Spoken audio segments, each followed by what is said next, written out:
Hello students, I am Dr. Akhlendra and we will be discussing about poisoning in children in our today's lecture. Now first thing is, what is poison? Poison is a foreign chemical, which means any xenobiotic that is capable of producing a harmful effect on a biological system.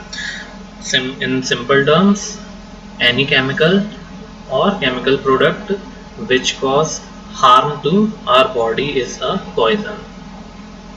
Now, how will we recognize poisoning? It may be difficult because patient presents with many non-specific symptoms. We need high index of suspicion whenever we diagnose any case of poisoning.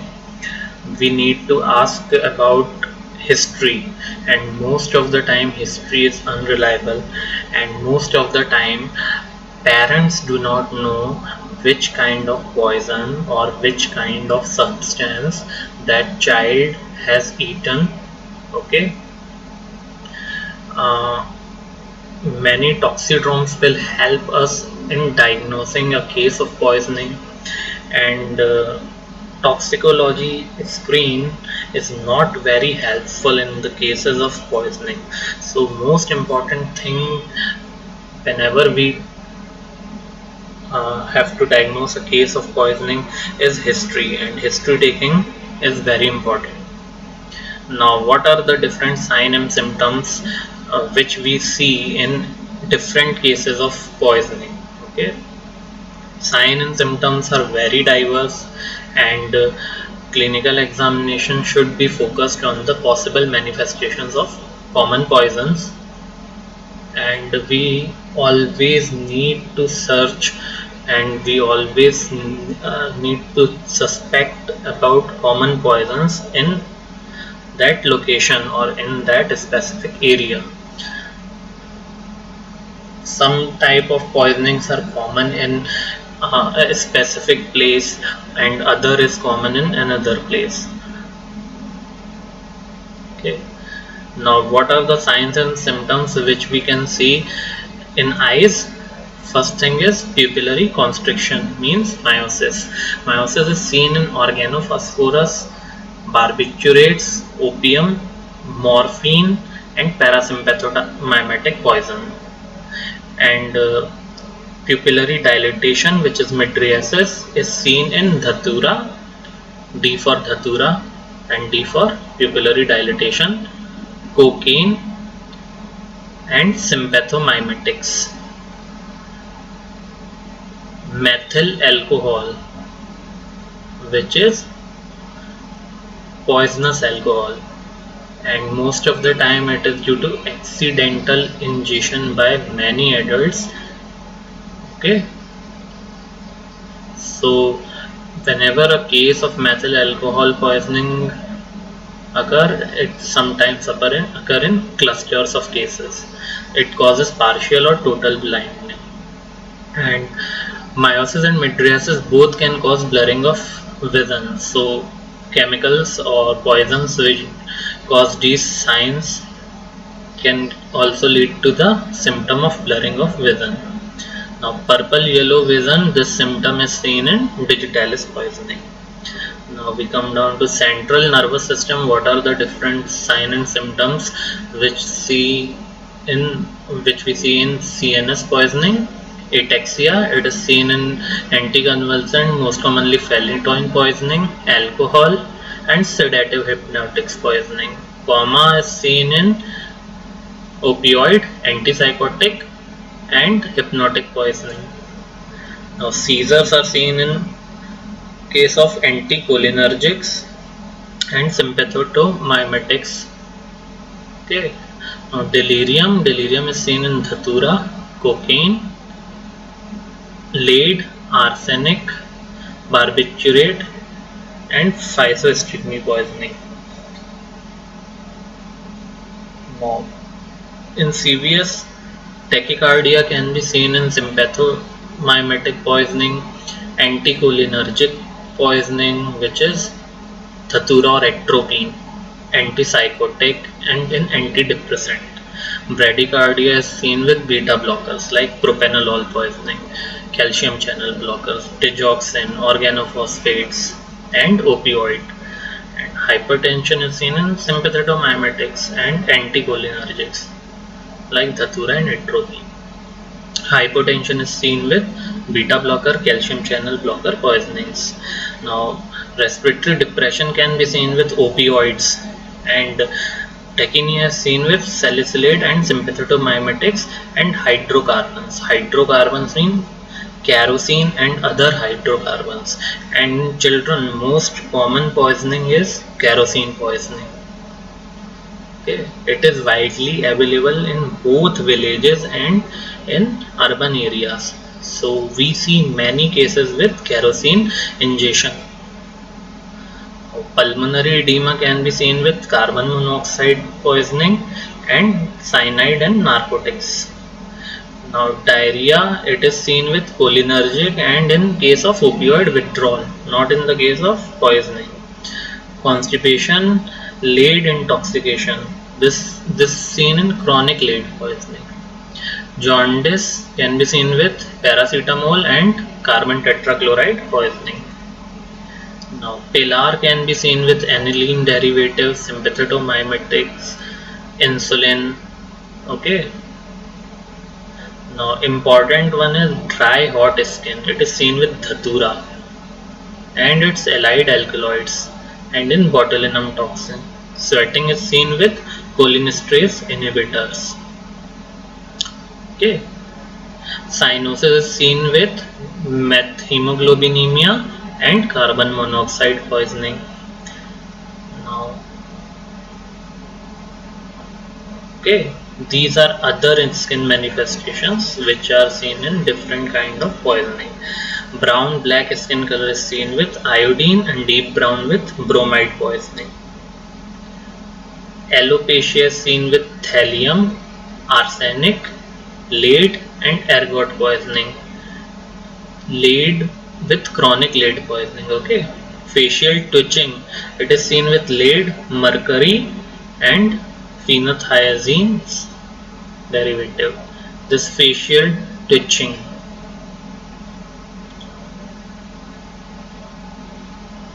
Mask-like face is seen with barbiturates, thallium and bromides. Excessive salivation is seen with organophosphate and salicylate poisoning, and oral burns in case of any corrosive poison, and gum lines are seen with lead, mercury, arsenic and bismuth poisoning. Now garlicky odor is characteristic of organophosphate.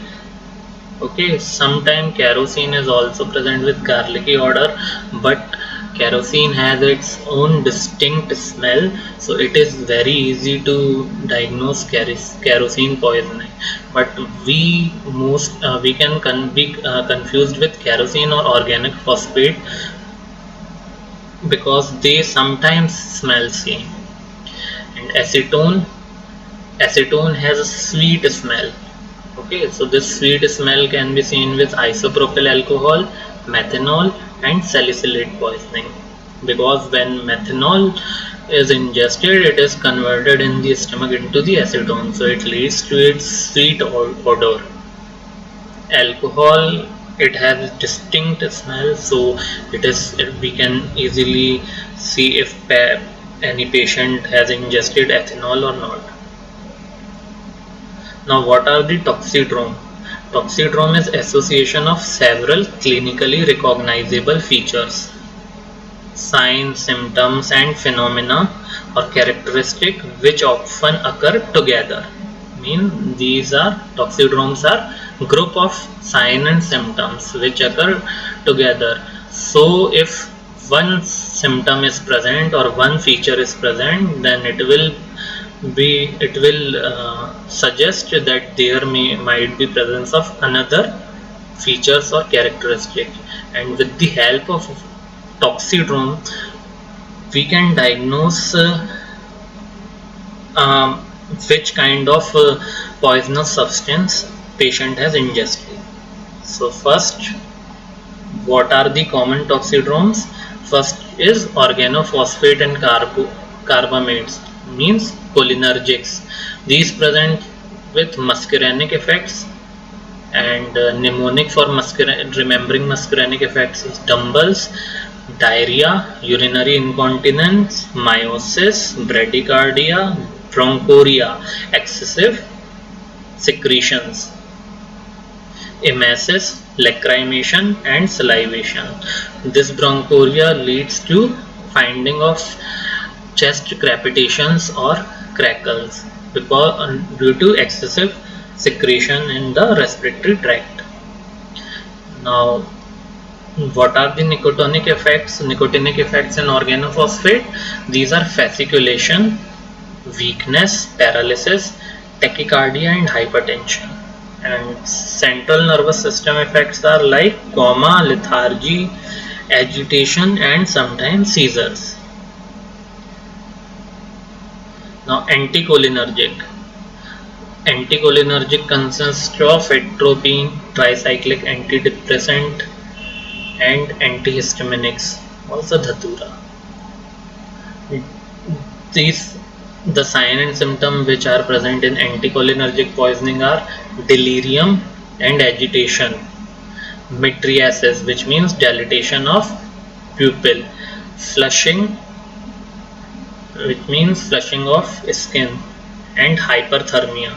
Patient have high grade fever in case of anticholinergic poisoning, and in like atropine and dhatura, dry skin and oral mucosa, tachycardia, hypertension, urinary incontinence, and ileus. Now, in case of sympathetomimetics like amphetamines and cocaine, patient would have severe agitation and seizures, pupillary dilatation, tachycardia, hypertension, fever, and excessive perspiration, which is known as diaphoresis, pallor, and cool skin. In case of opioid like morphine, heroin, and methadone, patient present with coma, respiratory depression, meiosis, bradycardia, hypotension, and hypothermia. Benzodiazepine poisoning, patient present with coma or excessive lethargy, respiratory depression, arrhythmia, and QT prolongation. These are life-threatening symptoms, signs. Serotonin syndrome. This can be seen in selective serotonin reuptake inhibitor and MAO inhibitors. Patient has agitation, confusion, coma, hyperthermia, tachycardia, hypertension or hypotension both, pupillary dilatation, excessive sweating, and neuromuscular excitability. Now, how will we manage case of poisoning? The main line of management in any poisoning is supportive. Then first we have to provide supportive management. We have to maintain proper oxygenation and ventilation and perfusion of the patient, and in case of poisons which have specific antidote, we need to give that antidote to counter the action of that poison. So first we will discuss about how to reduce absorption of any poison. We need to remove it from surface like skin and eyes. In some poisoning we can induce emesis, gastric lavage can be done, and activated charcoal can be given. Sometimes milk or other drinks for corrosive poisoning can be given. Whole bowel irrigation is also used in some poisons. Okay, so how will we decontaminate skin? And this is very important, and we need not to neglect this part. First we need to remove all the clothing which are exposed to the poison. Then we have to wash with soap and water, and we should use excessive water or adequate water to remove that poison. And how will we perform gastric decontamination? First is we can force emesis in patient if patient is awake. Other option is, and very good option is, gastric lavage and activated charcoal. Dose 25 gram 2 hourly. Gastric lavage should be performed first by aspirating the stomach and then repetitively instilling and aspirating fluids. Left lateral position should be preferred, and we should use tap water 5 to 10 ml per kg. If it is not available, then normal saline can be used. Activated charcoal, single dose of activated charcoal 0.5 to 1 gram per kg. In adolescent it is 50 to 100 gram per oral. Maximum dose is 100 grams, and if it is administered within 1 hour, then it will be more beneficial, and it is good for anticholinergic, opioid and salicylate, and it should be used in paracetamol overdose more than 4 hours, in which cases activated charcoal is not recommended. These are lithium, iron, alcohol, cyanide, any acid or alkali, and hydrocarbons like kerosene.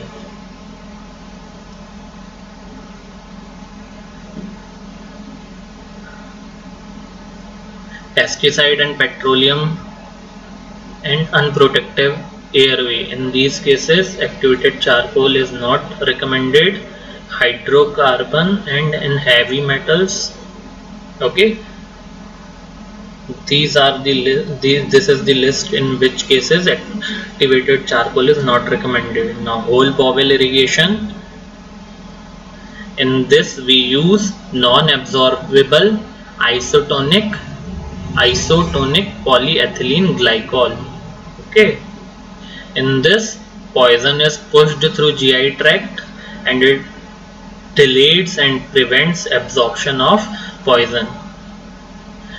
Concentration gradient is created, and which also allow absorbed toxin to diffuse back into the GI tract.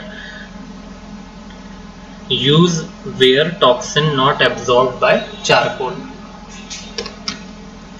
Whole bowel irrigation is used in cases where charcoal is not helpful. It is recommended for iron tablet, lead poisoning, theophylline, crack vials or packets, button batteries, sustained release calcium channel blockers. We use nasogastric tube. Recommended dose in children 9 months to 6 years is 500 ml per hour, and in 6 to 12 years of age it is 1 liter per hour, and in adolescent and adult it is 1.5 to 2 liters per hour. And we need to continue until rectal effluent is clear. Now, contraindications are bowel perforation, bowel obstruction, if there is GI hemorrhage, ileus, unprotected or compromised airway, patient is hemodynamically unstable, and uncontrollable intractable vomiting. Enhance elimination. We need to keep urine output at 150 to 200 ml per hour, and alkalization of urine, clinical efficacy accepted for salicylate and phenobarbital poisoning. Now, extracorporeal removal is used like hemodialysis and hemoperfusion in case of barbiturate, salicylate, paracetamol, valproate, alcohol and glycol poisoning. Hemoperfusion in case of theophylline, digitalis, lipid, and in case soluble drugs. Plasmapheresis, it works when poison is highly protein bound or specifically bound to albumin. Not a routine methodology, but has been used to remove theophylline and digoxin or digoxin 2 digibind complexes. Now, exchange transfusion, it is in this blood is exchanged with patient body's blood is exchanged with donor blood, and it is used in smaller infants where vascular access for extracorporeal technique can't be used. It has specific significance in case of methemoglobinemia and in dapsone poisoning. Now, specific antidotes of different poisons. First one is paracetamol poisoning. The antidote is N-acetylcysteine. It can be given orally or intravenously. IV dose is 150 mg per kg over 1 hour. Then we have to give 50 mg per kg over 4 hours, and it is followed by 100 mg per kg over 16 hours. Flunazanil is used in benzodiazepine poisoning, and its dose is intravenously 0.2 mg over 30 seconds. If response is inadequate, then we have to repeat after 1 minute to a maximum dose of 1 mg. Physostrigine is used in anticholinergic and in Dhatura poisoning. It can be given IV at a dose of 0.02 mg per kg. Also, range is 0.01 to 0.03 mg per kg. It has to be given over 5 minutes and may repeat every 5 to 10 minutes up to 2 mg maximum. Oxygen, 100% oxygen via non-breathing mask is antidote for carbon monoxide poisoning. Glucagon in dose of 0.15 mg per kg bolus, then 0.05 to 0.15 mg per kg per hour infusion is the antidote for beta blocker like propanolols. But glucagon is very difficult to procure and it is not widely available in Indian markets. Now, in case of calcium channel blocker, insulin is the antidote, and it has to be given intravenously 1 unit per kg as bolus dose, which is followed by infusion of 0.5 to 1 unit per kg per hour. Another important but very difficult to procure antidote is methylene blue, which is used in 1% solution and 1% USP, which is standardized United States pharmacopoeia concentration, and its dose is 0.1 to 0.2 milliunit per kg or 1 to 2 mg per kg. It has to be given over 5 to 10 minutes and may require repeated and frequent dosing at interval of 3 every 1 hour. Now, naloxone is used for opioids and its dose is 0.01 to 0.1 mg per kg in adolescent and adults, 0.04 to 2 mg. Repeat as needed. And naloxone is also naloxone is used for opioid poisoning. Now, one of the most important poison is organophosphate. These are widely and easily available in farms, houses in village and urban houses. So there are two drugs which work as antidote for organophosphate. A specific antidote is pralidoxim, and we need to give atropine as supportive medicine. Pralidoxim in case of organophosphorus poison has to be given in a dose of 25 to 50 mg per kg. It has to be given over 5 to 10 minutes. Okay, this is called loading dose, and maximum loading dose is 200 mg per minute. We have to repeat it after 1 to 2 hours, or we can give it as an infusion at the rate of 10 mg per kg.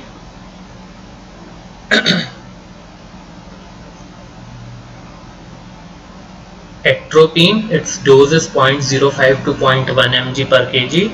We have to repeat it every 5 to 10 minutes, and we generally repeat it until side effects of atropine are seen, like tachycardia and dryness of cell dry mucosa, increase in temperature. Okay, salicylate poison. Antidote is sodium bicarbonate. Salicylate are acidic. This leads to acidosis. So dose is soda bicarb, and it's as an antidote it is used as 1 to 2 milliequivalent per kg bolus followed by continuous infusion. So this sums up about general aspect of common childhood poison and their antidotes. Thank you.